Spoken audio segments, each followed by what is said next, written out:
नमस्कार दोस्तों। दिल्ली की केजरीवाल सरकार की मुश्किलें दिन पर दिन बढ़ती ही जा रही हैं। जहां एक तरफ सत्येंद्र जैन मनी लॉन्ड्रिंग के मामले में ईडी की हिरासत में है, तो वहीं दूसरी तरफ दिल्ली सरकार की नई एक्साइज पॉलिसी के खिलाफ सीबीआई जांच के बाद डिप्टी सीएम मनीष सिसोदिया भी फंस सकते हैं, जिसके चलते दिल्ली सरकार की लगातार फजीहत हो रही है। और इस बीच बीजेपी इस पूरे मामले में केजरीवाल सरकार पर जमकर निशाना साध रही है।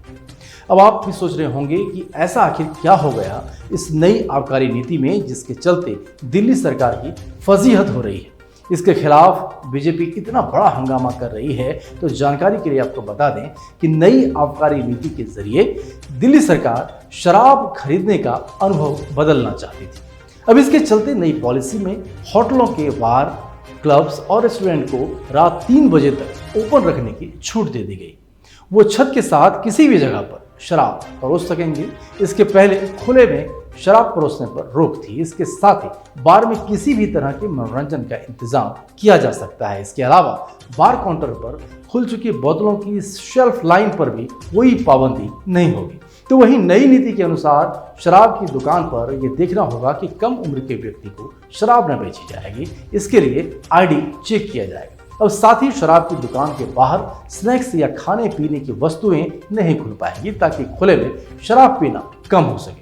और सरकार किसी भी शराब की दुकान का मालिक नहीं होंगी। तो वहीं दिल्ली में शराब की दुकानें इस तरह से कोई इलाका न छूट जाए और किसी इलाके में ज्यादा दुकानें ना खोले, इसकी भी परवाह की गई। तो वहीं ई टेंडरिंग के जरिए हर जोन में ऑपरेटर के लिए नया L7Z लाइसेंस होगा। बता दें कि जब से दिल्ली सरकार की तरफ से नई शराब नीति को दिल्ली में लागू किया गया है, तभी से इसे विरोध का सामना करना पड़ रहा है, जिस पर अब राजधानी के नए उपराज्यपाल विनय कुमार सक्सेना ने सवाल खड़ा कर दिए। आबकारी नीति को लेकर मुख्य सचिव की रिपोर्ट पर ही उपराज्यपाल ने सीबीआई जांच की सिफारिश की थी। मुख्य सचिव की रिपोर्ट में कहा गया है कि आबकारी नीति 2021-22 में लाइसेंस आवंटन के दौरान नियमों का उल्लंघन भी किया गया है। रिपोर्ट में कहा गया है कि नीति के जरिए लाइसेंस फीस माफ की गई है। शराब कारोबारियों के टेंडर में करीब 150 करोड़ रुपए की छूट दी गई, जिसके कारण सरकारी खजाने को बड़ा नुकसान हुआ है। कुछ लोगों को लाभ पहुंचाने के लिए लाइसेंस प्रणाली में खामियों पर भी आरोप लगाया है, जिसके बाद उपराज्यपाल ने इस मामले में सीबीआई जांच की सिफारिश कर दी। तो वहीं उपराज्यपाल की इस सिफारिश के बाद केजरीवाल सरकार भाजपा के निशाने पर आ गए हैं। भाजपा और आम आदमी पार्टी के नेताओं के बीच जुबानी जंग जारी है। इतना ही नहीं, इस नीति के खिलाफ शनिवार को भारतीय जनता पार्टी के कार्यकर्ता सड़कों पर उतर आए। बीजेपी के कई कार्यकर्ता हाथों में बैनर लिए और होर्डिंग लेकर दिल्ली की सड़कों पर दिखाई दे रहे। साथ ही बीजेपी आज इस मुद्दे पर सीएम केजरीवाल के घर पर भी घेराव कर रही है। तो वहीं दिल्ली सरकार को घेरते हुए बीजेपी नेता विजेंद्र गुप्ता ने कहा है कि आम आदमी पार्टी भ्रष्टाचार करते हैं और लोग आपको ईमानदार करते रहें। ये दोहरा चरित्र नहीं चलेगा। गुप्ता ने कहा है कि अगर आप ईमानदार हैं, आपने भ्रष्टाचार नहीं किया है, वो अदालत में जाइए। आम आदमी पार्टी लोगों को खूब शराब पिलाओ और भ्रष्टाचार भी करो, ऐसा नारा है। केजरीवाल सरकार पर आरोप लगाते हुए बीजेपी नेता ने कहा है कि आप सरकार ने जिन कंपनियों के साथ मिलकर जो भ्रष्टाचार किया है, वो सबके सामने अब आ गया है।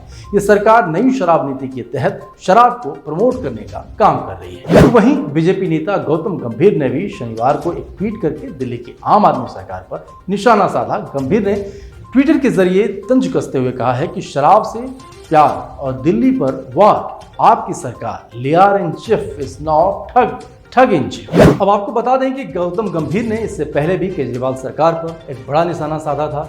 गंभीर ने कहा था कि आम आदमी पार्टी का एक मंत्री जेल में है, तो दूसरा जेल जाने की तैयारी में है, तो तीसरा सिंगापुर जाना चाहता है। गंभीर ने इस बयान से सीधा निशाना सत्येंद्र जैन, डिप्टी सीएम मनीष सिसोदिया और सीएम केजरीवाल पर लगाया। तो इतना ही नहीं, इस मामले में केंद्रीय मंत्री अनुराग ठाकुर ने भी दिल्ली के सीएम अरविंद केजरीवाल पर निशाना साधते हुए कहा है कि केजरीवाल ने दिल्ली के लोगों का पैसा लूट लिया और शराब माफियाओं को मालामाल कर दिया। उन्होंने कहा कि गरीब आपदा के समय दिल्ली छोड़कर जा रहा था और आपकी सरकार उस समय भी शराब माफियाओं को धन कराने की बात कर रही थी। केंद्रीय मंत्री ने कहा कि इन गंभीर भ्रष्टाचार के आरोपों पर उपराज्यपाल ने सीबीआई जांच के लिए गृह मंत्रालय को पत्र लिखा है। उपराज्यपाल की चिट्ठी पर अरविंद केजरीवाल चुप रहे। इससे साफ दिखता है कि आपके नाक के तले आपके लोगों ने मिलकर घोटाला किया है। तो वहीं बीजेपी के लगातार आरोपों पर अब मुख्यमंत्री केजरीवाल ने भी एक प्रेस कॉन्फ्रेंस करके अपनी चुप्पी तोड़ी है और अरविंद केजरीवाल ने मनीष सिसोदिया को क्लीन चिट देते हुए कहा है कि जेल से हमें डर नहीं लगता।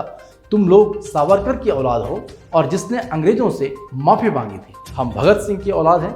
हम भगत सिंह को अपना आदर्श मानते हैं, जिसने अंग्रेजों के सामने झुकने से मना कर दिया और फांसी पर लटक गए। हमें जेल और फांसी से डर नहीं लगता है। कई बार जेल हो आए। केजरीवाल ने आगे कहा है कि वो सिसोदिया को 22 साल से जानते हैं और वो एक बेहद ईमानदार व्यक्ति है। साथ ही अरविंद केजरीवाल ने अपने पुराने बयानों का हवाला देते हुए कहा है कि उन्होंने पहले ही कह दिया था कि मनीष सिसोदिया को जेल में डाला जा सकता है। अब केजरीवाल ने कहा कि सीबीआई जल्द ही एक फर्जी केस में मनीष सिसोदिया को गिरफ्तार करने वाली है। मनीष एक कट्टर ईमानदार आदमी है जिन पर झूठे आरोप लगाए जा रहे हैं। अब देश में नया सिस्टम लागू हो गया है। पहले यह तय किया जाता है कि किसे जेल भेजना है, फिर उसके खिलाफ फर्जी केस बनाया जाता है। केजरीवाल ने कहा है कि मुझे पता चला है कि मनीष सिसोदिया के खिलाफ मामले को सीबीआई के पास भेजा गया है और वे उन्हें कुछ ही दिनों में गिरफ्तार करने वाले हैं।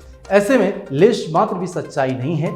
उन्होंने कहा है कि अदालत के समक्ष यह मामला टिक भी नहीं पाएगा। मनीष बेहद ईमानदार व्यक्ति हैं और वो एक पाक साफ साबित होंगे। तो फिर देखा आपने कैसे इस समय दिल्ली की सियासत में बवाल मचा हुआ है। इस बीच आरोप प्रत्यारोप का सिलसिला भी जारी हो गया है। अब देखना यह होगा कि सीएम केजरीवाल ने कि नई आबकारी नीति पर जांच के बाद क्या सामने निकल कर आता है और ये सियासत को कितना गर्मा पाता है, क्योंकि अरविंद केजरीवाल का अब अगला निशाना गुजरात है। गुजरात में हाल ही में उन्होंने एक प्रेस कॉन्फ्रेंस किया और प्रेस कॉन्फ्रेंस में आपको याद होगा अभी कुछ ही दिन पहले प्रधानमंत्री नरेंद्र मोदी ने एक रेवड़ी वाले बयान से, रेवड़ी कल्चर वाले बयान को इतना ज़्यादा हाइप किया गया कि सोशल मीडिया पर इनकी जोरों से चर्चा होने लगी। लिहाजा अरविंद केजरीवाल को भी अपनी सफाई देनी पड़ गई, क्योंकि उसमें उन्होंने रेवड़ी कल्चर का जिक्र किया था। प्रधानमंत्री नरेंद्र मोदी ने रेवड़ी कल्चर से नौजवानों को आगाह किया था कि आप फ्री के चक्कर में, यानी रेवड़ी के चक्कर में आप ना फंसें, काम करें और उसका भुगतान स्वयं करें। तो इस पर केजरीवाल ने भी तंज कसते हुए कहा था कि रेवड़ी जो है यदि वो लोगों में बांटा जाए तो वो प्रसाद हो जाता है, और यदि अपने मित्रों अपने दोस्तों को सिर्फ अपने लोगों को दिया जाए तो वो पाप हो जाता है। तो कहीं ना कहीं इसका भी एक ताल्लुक जोड़ा जा रहा है मनीष सिसोदिया से। तो आगे अब देखना होगा कि आगे की खबरें क्या होगी, आगे इसमें क्या कुछ अपडेट होगा। तब तक आप हमारे साथ बने रहिए और देखते रहिए राष्ट्र 1। धन्यवाद।